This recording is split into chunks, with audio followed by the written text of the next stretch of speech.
Hello guys, 5-ാം തീയതി ഓണമാണല്ലോ അല്ലേ? നിങ്ങളുടെ വീട്ടിലെങ്ങനെയാണ് ഓണം? ഞങ്ങളുടെ കല്യാണം കഴിഞ്ഞിട്ടുള്ള ആദ്യത്തെ ഓണമാണ് കേട്ടോ. ഓണത്തിന് തലേടെ തന്നെ ഞങ്ങൾ പച്ചക്കറികളെല്ലാം അരിഞ്ഞു വെക്കും കേട്ടോ. ചെറിയ രീതിയിൽ മാത്രമേ ഞങ്ങൾ ഉണ്ടാക്കുന്നുള്ളൂ കേട്ടോ. ഒരു അവിയലും ഉപ്പേരിയും ഓലനും സാമ്പാറും മാത്രം. അങ്ങനെ തലേ ദിവസത്തെ പരിപാടിയെല്ലാം കഴിഞ്ഞ് ഞങ്ങൾ ഉറങ്ങി ഒരു വെളുപ്പിന് 4 മണിക്ക് എണീച്ചിട്ടുണ്ടായിരുന്നു കേട്ടോ.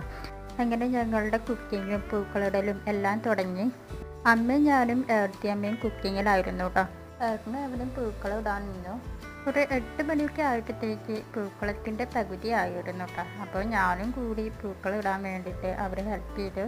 പൂക്കളത്തിൻ്റെ ആള് ഏട്ടനാണ് കേട്ടോ. പൂക്കളം വരച്ചതും അതേപോലെ തന്നെ ഏതൊക്കെ പൂവാണ് ഏതൊക്കെ കോളത്തിലിടേണ്ടതും എല്ലാം പറഞ്ഞത് ഏട്ടനായിരുന്നു കേട്ടോ. അങ്ങനെ പൂക്കളത്തിൻ്റെ പരിപാടിയൊക്കെ ഏകദേശം കഴിഞ്ഞ് തുടങ്ങി. ഇതാണ് ഫൈനൽ ലുക്ക് പൂക്കളത്തിൻ്റെ. എങ്ങനെ